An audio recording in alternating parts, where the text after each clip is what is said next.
Hi, Mochismo Eugene. Welcome to another video from Exit Strategy.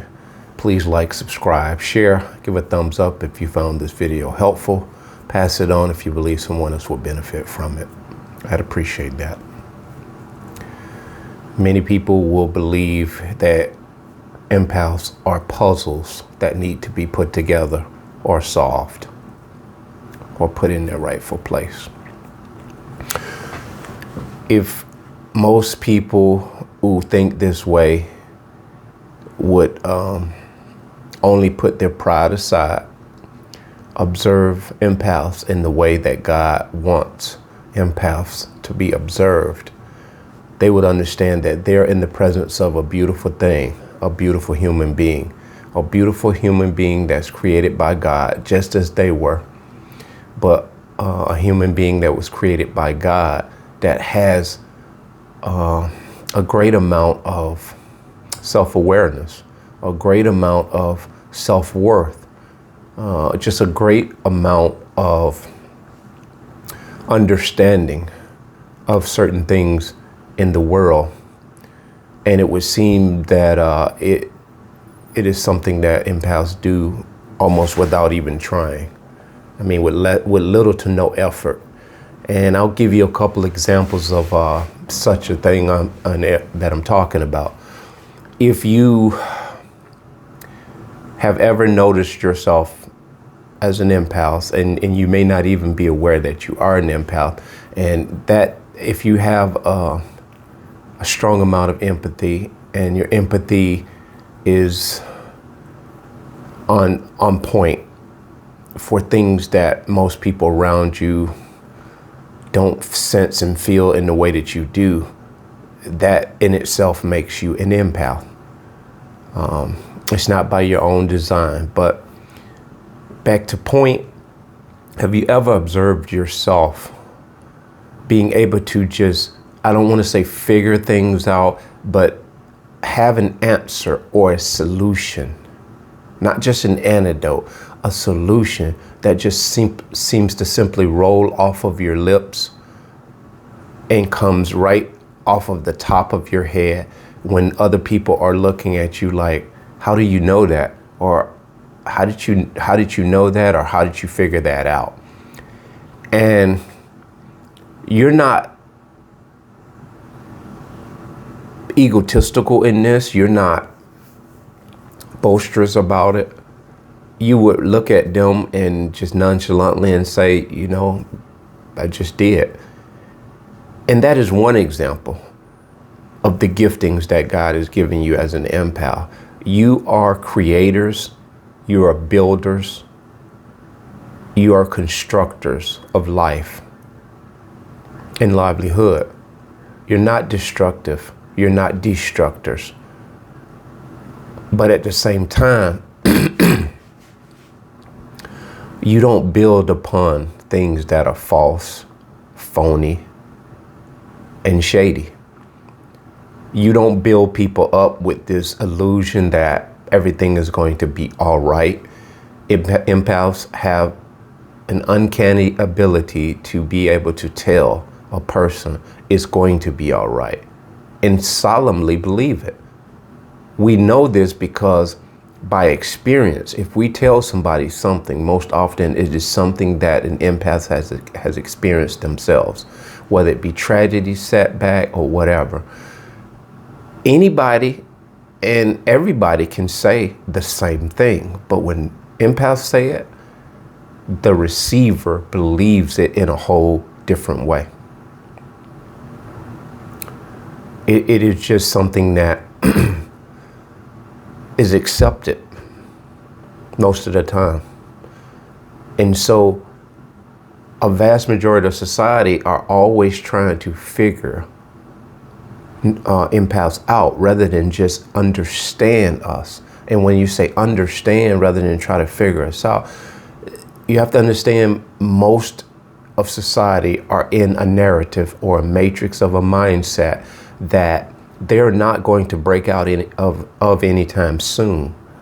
Empaths have been afforded the enlightening to see the error of our ways. Most often, sooner rather than later. As we go on through life and we make mistakes and we err, because we're not perfect people, we are able to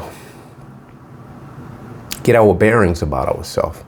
Through our life and our experience, we're able to gain things from that. It builds our character, it builds our awareness in a whole new way, in things that if we thought a certain way in life, it has built us up to believe that things in life, temperamental things, temporary things, I meant to say. We understand certain things are temporal, and we understand certain things in a spiritual sense that are eternal. If you get a person who's in this matrix type of mentality, they cannot see what you see. And again, this is something that's been afforded you. It has been gifted you by God, and you have received this gift. And it's for anyone and everyone to receive this enlightening and understanding of such things. But to a person that you're trying to explain this to, they won't understand this. This is why you find most of society are always trying to put empaths in their place, put us together like we are a puzzle. This is why you'll find yourself as an empath always being put at the back of the line. You're being passed over. You're being executed. You're having secret counsel against you. You're having people slight you. You're being terminated. You're being ostracized. You're being looked upon with scorn. You're being smeared.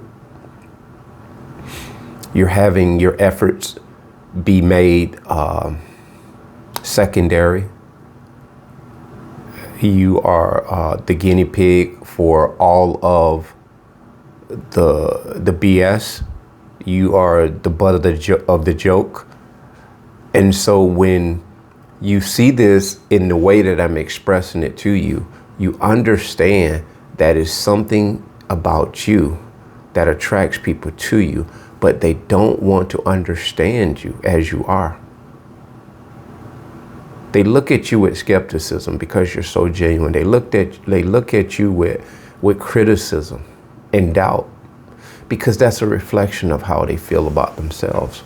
You who are secure in yourself as a person, along with your shortcomings, as all of us have, you're able to build upon the strengths that you have. And the shortcomings don't really matter in the grand scheme of things, because you don't become fixated on your shortcomings. While a lot of people, they will become fixated on something that they didn't achieve in life, and it will cause them to go through their whole life rehashing this thing in their mind. If you ever notice, as an empath, you have probably been through just as much as the average person, if not more. And why have you not taken the high road? Why have you not looked for someone to blame? It is because the innate nature that God has put in you, you're resilient, you're persistent, you're tenacious, you're just a go-getter. And this is something that is wired into you. And so when you find people trying to always dismiss who you are, they're trying to put you together like you're a puzzle. They're trying to figure you out. They're trying to figure anything out about you that doesn't look like what you really are. This is a reflection of what they are. And so here we are as we stand awakened and enlightened, and we're steadily trying to enlighten ourselves as to God's purpose for us in this world. And it's a beautiful place to be. And as I sit here, you know, I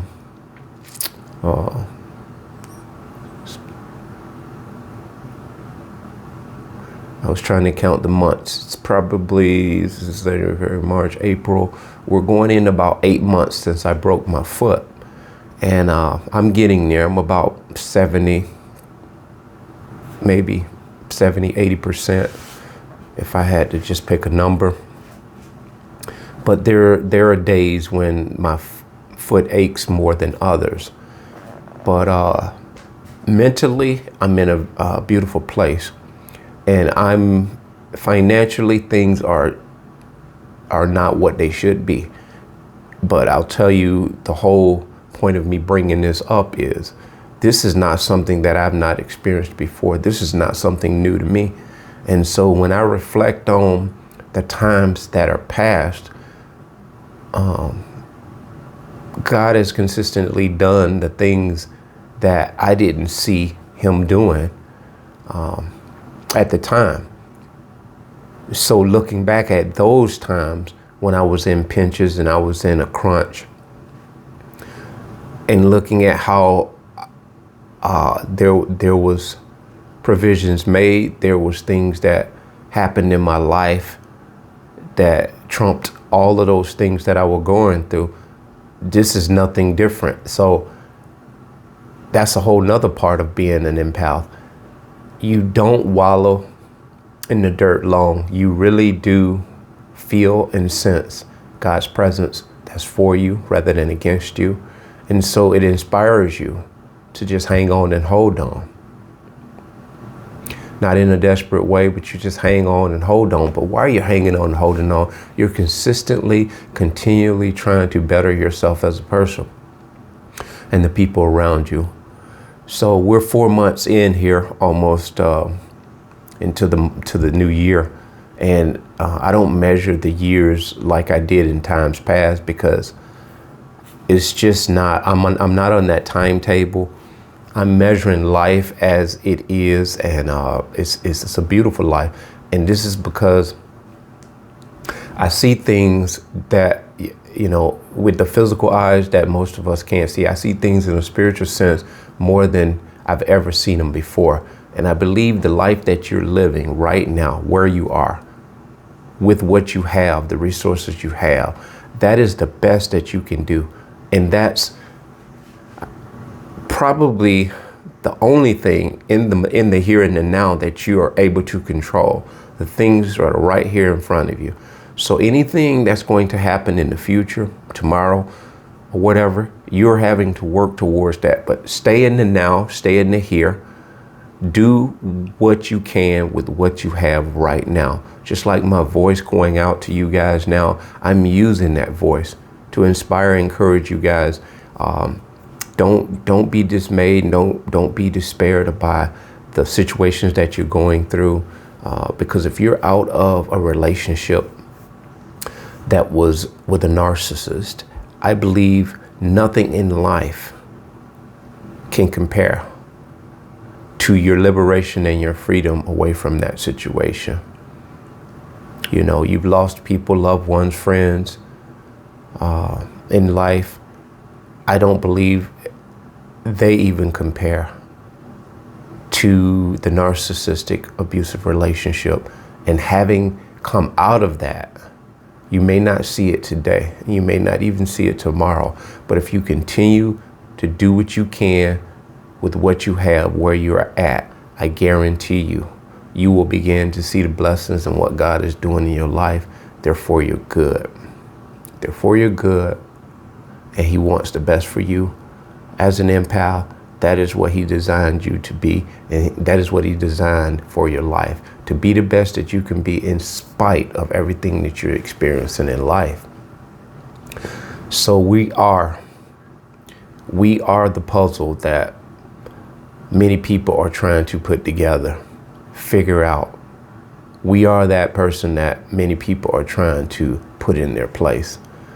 So don't worry about that. You understand who you are, and that is the reason why people are doing that.